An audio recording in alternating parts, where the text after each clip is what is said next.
Halo semuanya, selamat datang kembali di channel Regime Rakap Jalur Anime. Ya, di video kali ini berkat dukungan kalian semua di season 1 sebelumnya, komik Joshua Sanders ternyata banyak peminatnya. Yang dimana di video kali ini kita akan lanjutkan season keduanya, yang dimana niatnya Jimmy hanya ingin mengakhiri pembahasan Joshua pada season 1 saja. Namun karena antusias kalian, kita akan lanjutkan sampai season kedua. Jadi sebelum kita mulai, Jimmy minta dukungannya agar kalian untuk subscribe channel ini terlebih dahulu. Dan tanpa lama-lama lagi, mari kita langsung aja mulai pembahasannya. Di depan Warp Gate Akadi, kini Iselin yang merupakan wakil dari Guild Mercenary, Giants dan Icarus kini telah sampai untuk bertemu dengan Lord Joshua. Namun di tengah perjalanannya tersebut, Iselin mengatakan kalau dirinya akan menyusul segera, yang membuat Icarus menanyakan kenapa Iselin tidak ikut dengannya. Iselin mengatakan kalau dirinya punya urusan pribadi dan harus segera pergi ke kantor cabang Magic Tower, dan karena itulah dirinya harus berpisah terlebih dahulu. Di sisi lain, Chance juga meminta izin kepada Icarus untuk pergi juga, yang membuat Icarus sangat kesal dan mulai iseng kepada Chance. Chance menjelaskan kalau dirinya ingin bertemu dengan kawan-kawan lamanya dan sekaligus merekrut para Knights yang berbakat untuk membentuk Gold Spirit Knights kebanggaan Joshua. Mendengar hal itu, Icarus setuju karena keluarga Sanders nanti akan memerlukan para Knights selain wilayah Reinhardt, dan dirinya akan menantikan para Knights yang dipilih oleh Knight Chance nanti. Sementara itu, di cabang Magic Tower diberikan sebuah surat dari atasan Magic Tower yang berisikan agar mereka semua tidak membuat kesal seorang mage bernama Iselin, yang membuat Ufa, ketua cabang Magic Tower, tidak menyangka kalau Iselin berada di tahap kelas kelima Magician di umurnya yang masih muda dan selevel dengannya. Dan tepat pada saat itu, salah satu bawahan Magic Magician memberitahukan kalau saat ini seorang mage kelas 5 telah tiba di Magic Tower untuk mendaftar, yaitu seorang mage bayaran bernama Iselin. Beberapa saat setelahnya, di sini terlihat Ufa yang bergerak sangat cepat untuk bertemu dengan Iselin, mengira kalau Iselin datang untuk mendaftarkan diri untuk bergabung ke Magic Tower. Namun di sini Iselin mengatakan kalau tujuan dirinya sebenarnya datang adalah untuk mendaftarkan kelasnya saja, karena dirinya tidak berniat untuk bergabung ke Magic Tower. Mendengar hal itu membuat Ufa sangat terkejut, karena ternyata Iselin sampai ke kelas Magic kelima tanpa bantuan Magic Tower. Menanyakan kenapa Iselin tidak bergabung ke Magic Tower selama ini, karena menurutnya tanpa Magic Tower sangat mustahil untuk seorang mage mencapai tingkat tinggi. Mencoba membujuk Iselin, kini Iselin mengatakan kalau saat ini dirinya tidak akan bergabung ke Magic Tower terlebih dahulu, kecuali membutuhkan bantuan. Mengingatkannya kembali dengan keputusan Magic Tower sebelumnya mengenai salah satu mage yang menghilang, yaitu Jack Stropes yang kini telah dinyatakan meninggal. Mengisyaratkan kalau tujuan dirinya adalah mencoba untuk menjadi kandidat kursi ketujuh mage selanjutnya. Namun tiba-tiba Ufa menyela pembicaraan, meminta maaf dan mengatakan kalau Iselin akan sulit mencapai kandidat tersebut, karena saat ini Iselin baru di tahap awal mage kelas 5. Karena untuk melampaui kelas 5, Iselin butuh pengetahuan dari Magic Tower. Tiba-tiba Iselin mengarahkan magicnya ke arah pintu yang berada di hadapannya, yang tiba-tiba mengaktifkan sebuah simbol magic pada pintu tersembunyi untuk melakukan sebuah pengujian. Berbagai elemen serangan dilancarkan, dan di sini Iselin juga menggunakan Cell Magic dan rapalan spell yang berbeda, yang pada saat itu menimbulkan berbagai serangan variasi dari berbagai elemen. Pada saat itu juga membuat Ufa sangat terkejut, berpikir kalau Iselin bukanlah magician tingkat kelima saja, karena dia dapat menggunakan berbagai spell dan seal tanpa merapal sama sekali, yang membuatnya menyangka kalau Iselin merupakan seorang mage kelas ke-6, yaitu Quad Magician, dan merupakan kandidat yang kuat sama seperti 7 kursi Magician. Di sisi lain, kini Chance terdiam di tengah para Order Knight yang sedang melintas, berpikir kalau tuannya harus melawan para Imperial Knights untuk mendapatkan sang putri. Salah satu Knights yang melintas mengatakan kalau Joshua akan melawan Knights terkuat di Kekaisaran. Terlebih lagi Sir Galahad yang merupakan pengawal pangeran ketiga kini sudah kembali, meremehkan Joshua kalau dia akan segera kalah. Melihat tuannya yang dihina, kini Chance hendak meluapkan amarahnya kepada para Knights yang tadi menghina Joshua. Namun terdengar suara seseorang yang menyuruh Chance untuk segera berhenti. Dan pada saat itu juga James merinding ketakutan dengan sosok yang menepuk pundaknya karena dirinya tidak dapat mendeteksi sosok tersebut, bertanya siapa sosok hebat yang berada di belakangnya. Tapi tiba-tiba, tada, orang itu adalah tuannya sendiri, yaitu Joshua. Yang mengetahui hal itu membuat Chen sangat terkejut dengan kehadiran tuannya yang secara tiba-tiba. Di sini Joshua menyuruh Chen untuk tidak cari keributan saat ini, mengatakan kalau saat ini kau belum mampu untuk mengalahkan Galahad. Terlebih lagi dia adalah calon komandan selanjutnya. Yang dimana bertepatan, kini Galahad muncul karena dia ingin bertemu Joshua, mengatakan kalau dirinya menantikan pertandingan Joshua dengan dirinya di Bloody Battle of Bercher. Mendengar hal itu, Joshua menjawab dengan sinis kalau hal itu sangat konyol, mengatakan kenapa kau sedang berada di sini, bukankah kau harus mengawal pangeran ketiga? Mengalihkan pembicaraan, kini Galahad mengatakan kalau Joshua agak berlebihan untuk membuat Ordo Knights independen sendiri, mengingatkan Joshua telah meninggalkan afiliasi dari kekaisaran. Dan setelah perbincangan singkat tersebut, kini Galahad pergi dan akan menunggu Joshua di Bloody Battle of Bercher. Melihat tingkah orang tersebut membuat James penasaran dan menanyakan kepada tuannya apakah tuannya tahu siapa orang itu. Tapi yang membuat James terkejut saat melihat raut wajah Joshua yang dengan ekspresi yang serius. Joshua mengatakan, tentu saja aku mengenalnya dengan baik. Berpikir kalau di kehidupan sebelumnya orang itu merupakan sang pengkhianat yang membuat dirinya diambang kematian, yaitu Galahad du Lancelot yang merupakan pengawal pangeran ketiga. Berpikir kalau dirinya akan memulai target pembalasan dendam yang pertama, yaitu kepada Galahad. Kini akhirnya tiba di mana hari Battle of Bercher kedua Joshua kini akan dimulai di lapangan latihan kekaisaran di mana pertarungan tersebut akan diadakan. Di sini Kaisar Markus hadir di hadapan para Knights Imperial, mengatakan kalau dirinya memberikan kesempatan pada semua orang yang hadir untuk menjadi suami dari Karserin. Dan aturan pertandingan ini cukup sederhana. Pertarungan kali ini adalah hidup dan mati dan hanya satu orang yang bertahan yang akan dinyatakan sebagai pemenang. Tidak peduli berapa lama waktu yang diperlukan untuk pertandingan. Dan dengan ini, Bloody Battle of Bercher telah dimulai. Beberapa saat ketika pertarungan dimulai, di sini anggota batalion keempat memulai pertarungan pertama untuk melawan Joshua. Dan begitupun batalion ketiga dan yang lainnya menantang Joshua untuk bertarung. Semua merebutkan untuk melawan Joshua secara bergiliran. Joshua yang melihat hal itu dengan santainya menyuruh semua Knights untuk bertarung dengannya sekaligus, mengatakan kalau aku tidak ingin membuang-buang waktu terhadap kalian. Para penentang yang mendengar perkataan Joshua menjadi marah dan langsung menyerang Joshua secara sekaligus, yang dimana semuanya menyerang dari seluruh sisi. Kini Joshua mengeluarkan jurus spare art tingkat ke-6-nya, Mountain Crushing Descent, yang pada saat itu juga para Knights Imperial yang menyerang seketika tergeletak tidak berdaya dan satu persatu jatuh dan tidak ada yang dapat mendekati Joshua. Yang dimana pada saat itu hanya satu Knights saja yang dapat bertahan, yaitu Galahad, yang tidak terjatuh, yang membuat Joshua kesal melihat wajah sang pengkhianat. Cerita beralih mengenai putra keluarga Bronze, yaitu Valmondon Bronze, seorang pemuda yang memiliki kebanggaan sebagai seorang anak yang mencapai Imperial Knights pada usia 20 tahun dan juga sebagai wakil kapten batalion ke-9.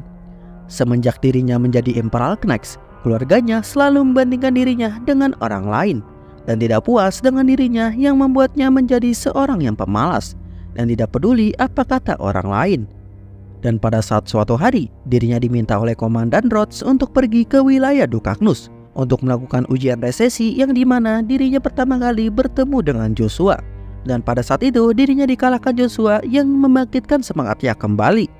Tapi pada kenyataannya, saat ini dirinya tetap kalah untuk kedua kalinya, beranggapan kalau Joshua adalah seorang monster yang sebenarnya. Kembali ke pertarungan. Di sini Galahad berterima kasih kepada Joshua karena berkat Joshua saingannya kini menjadi berkurang. Melihat Joshua mengeluarkan aura force membuat Kaisar Markus menjadi tertarik terhadap Joshua. Berbincang ke Dukaknus kalau dirinya terkesan karena Knights kebanggaannya dikalahkan oleh Joshua yang merupakan orang biasa. Mengisyaratkan kepada Komandan Rhodes kalau akan ada banyak negara yang akan menertawai Avalon.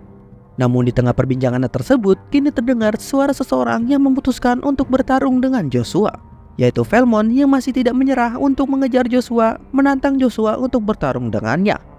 Walau Joshua sudah menjatuhkan dirinya, tapi Valmond bersikeras menantang Joshua untuk berduel, yang membuat Joshua yang melihat hal itu cukup muak mengatakan kalau kau belum bisa mengalahkanku dengan kemampuanmu yang sekarang. Akui saja kekalahanmu dan mundurlah. Sambil mengeluarkan tekanan kepada Velmon yang membuatnya kesusahan dan mulai kehilangan kesadaran. Yang pada saat itu Velmon tersadar dan mencoba untuk melawan aura milik Joshua dengan menggunakan seluruh kekuatannya. Namun ternyata usahanya tersebut berhasil dengan meledakkan mana yang menyelimuti tubuhnya, berkata kalau dirinya akan menunjukkan kemampuan sebenarnya kepada Joshua. Meminta Joshua untuk menghormati dirinya.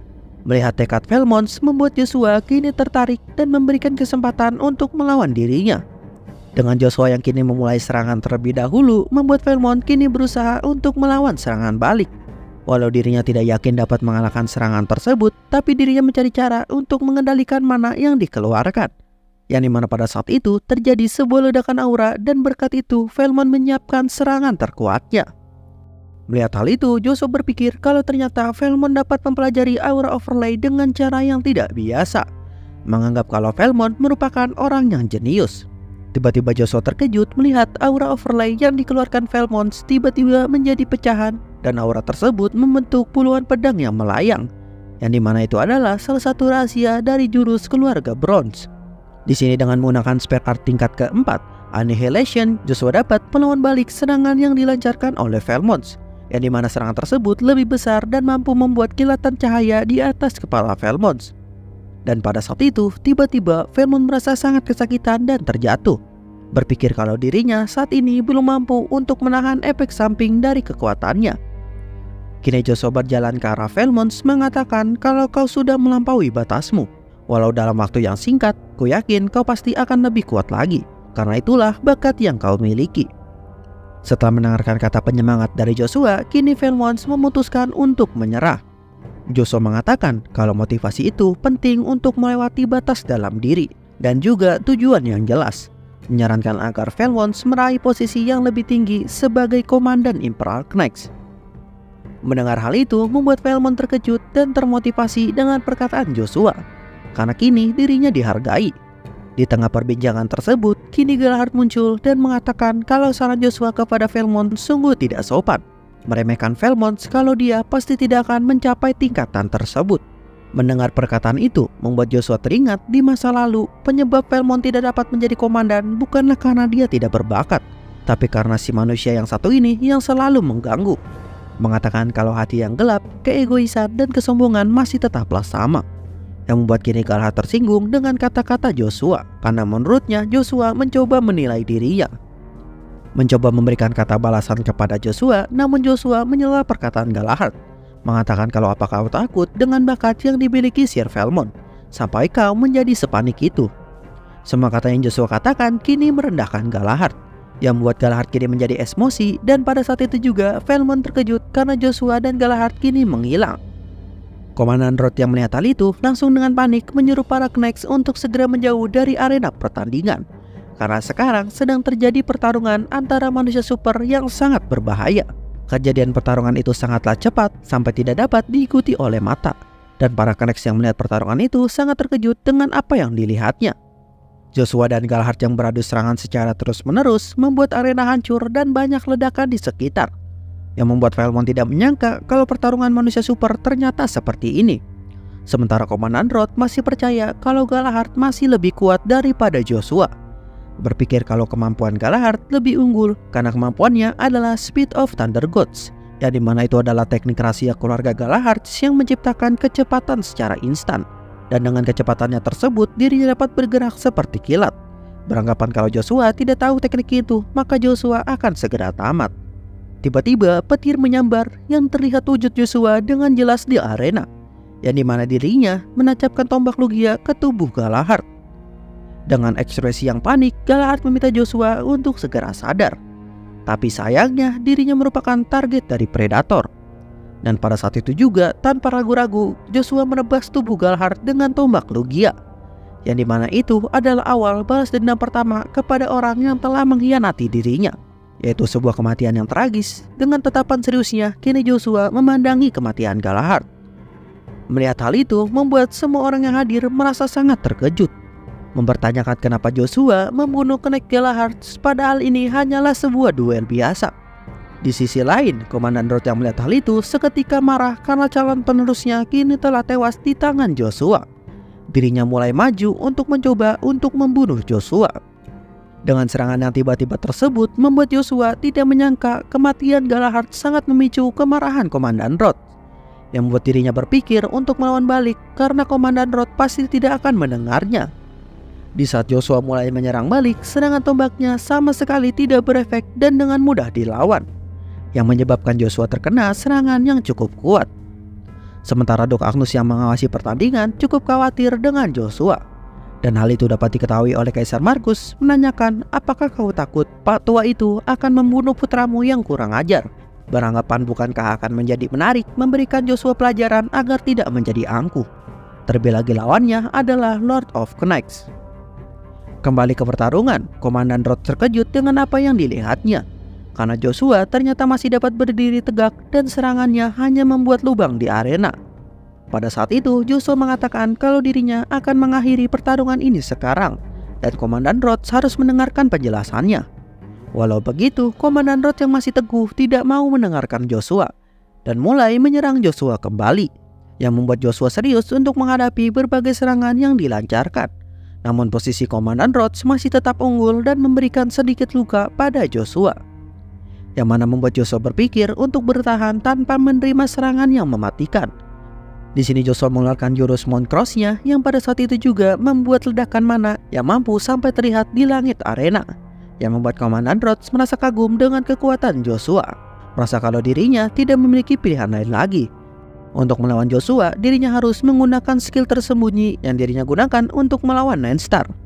Tapi tepat sebelum Komandan Roth mengeluarkan skillnya, Joshua mengatakan kalau Knights Galahad telah membunuh pangeran ketiga, yang pada saat itu membuat Komandan Roth sangat terkejut dan menanyakan apa maksud Joshua. Kenapa pangeran dibunuh oleh bawahannya sendiri? Tanpa memberikan alasan yang jelas, Joshua mengatakan kalau dirinya menghukum Galahad atas nama hukum kekaisaran. Mendengar hal itu membuat Komandan Roth marah, berpikir Joshua hanya mencari alasan untuk keluar dari masalah ini. Menjelaskan kalau pangeran ketiga merupakan swordmaster yang berbakat yang mendapatkan gelar bintang kecil sama seperti Joshua. Tidak masuk akal dia dapat dibunuh Galahad kecuali ada yang merencanakannya. Terlebih lagi pangeran ketiga tidak tertarik dengan kekuasaan. Menanggapi hal itu, Joshua mengatakan kalau hal itu memanglah benar. Bagaimana jika pangeran ketiga punya kekuasaan untuk merebutkan tahta nantinya? Terlebih lagi swordman berbakat juga punya kemampuan. Pasti ada seseorang yang tidak akan membiarkan hal itu terjadi. Setelah mendengarkan penjelasan Joshua, membuat Komandan Roth menjadi semakin ragu. Terlebih lagi saat ini, Joshua menanyakan kenapa Galahad yang mengawal pangeran ketiga tidak berada di sisinya, menanyakan kemana perginya pangeran ketiga. Walau sudah mengetahui hal itu, Komandan Roth beranggapan kalau itu hanya pemikiran dari Joshua, dan tanpa adanya bukti semua itu hanyalah omong kosong.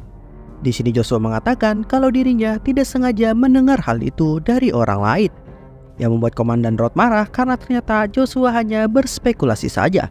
Tanpa adanya bukti yang kuat, kini para Imperial Knights bersiap untuk mengepung dan mengalahkan Joshua. Dan pada saat yang bersamaan, Kenny Knight Chance muncul karena tuannya sedang diancam. Dengan memunculkan Sword Aura keluarga Sanders, dirinya tiba untuk melindungi tuannya. Para Knights yang melihat hal itu sangat kagum karena Joshua yang merupakan bangsawan yang baru muncul memiliki bawahan yang sekuat itu. Dan tiba-tiba Joshua dan Chance terkejut karena ternyata bukan hanya Chance saja, tapi para Batalion 11 dan 12 juga kini bergegas untuk melindungi Joshua. Melihat hal itu membuat Chance terkejut menanyakan apakah mereka adalah Batalion ke-11 dan 12 yang tuannya maksud sebelumnya. Joshua mengatakan kalau hal itu benar, dan ini adalah Ordo Knights milikku, yaitu Ordo Knights Independence yang bernama Krivase Knights. Dengan para Knights yang memihak dirinya dan bawahan yang kuat membuat Komandan Roth kesal karena Batalion 11 dan 12 ikut campur dalam masalah ini. Mengancam kalau para batalion menghalangi dirinya, maka dirinya tidak akan segan-segan menghabisi sesama Imperial Knights. Kini Joshua maju dan mengatakan kalau ada satu hal lain lagi yang sangat penting saat ini. Di saat kita buang-buang waktu, di tempat lain para komplotan Galahad pasti sedang bergerak untuk menghapus semua bukti. Karena dalang dibalik ini semua tidak menyangka kalau Galahad akan mati saat ini. Beranggapan kalau bukti itu tidak hanya ada di Imperial Knights, melainkan ada juga di kediaman utama Marcus Lancelot, dan bahkan mayat Galahad sekalipun terdapat bukti di sana. meyakinkan Komandan Rhodes kalau buang-buang waktu saat ini hanya akan menghilangkan bukti di balik semua ini. Dan kini Joshua mengatakan, apakah kau takut menghadapi kebenarannya? Kebenaran tentang bawahan yang sangat kau hormati itu, yang merupakan seorang pembunuh pangeran ketiga. Setelah mendengarkan penjelasan Joshua, membuat Komandan Rhodes sangat terkejut dan mengatakan kalau kita tidak menemukan bukti apapun, maka kau yang akan bertanggung jawab dengan insiden ini. Namun tepat saat Komandan Rhodes memerintahkan para medis untuk melakukan sebuah otopsi kepada mayat Galahad, tiba-tiba muncul sosok misterius yang tidak dikenal melukai para petugas medis, dan pada saat yang bersamaan kabur dengan membawa jasad Galahad pergi, yang dimana para Knechts yang kini mencoba menghalangi sosok tersebut tidak dapat menangkapnya. Sementara Joshua kini berpikir, sudah kuduga kau ada di sini, seseorang yang selalu bersama Galahad sampai di hari kematianku, dan bahkan saat ini. Joshua yang kini mencoba untuk mengejar sosok tersebut dihentikan oleh Komandan Rhodes karena dirinya masih mencurigai Joshua, meminta Joshua untuk tetap di sini dalam penyelidikan. Di sini Kaisar Markus muncul dan menyuruh Rhodes untuk membiarkan Joshua untuk pergi mengejar sosok itu, karena dirinya juga penasaran dengan identitas orang itu, memberikan izin kepada Joshua untuk membuktikan kebenarannya.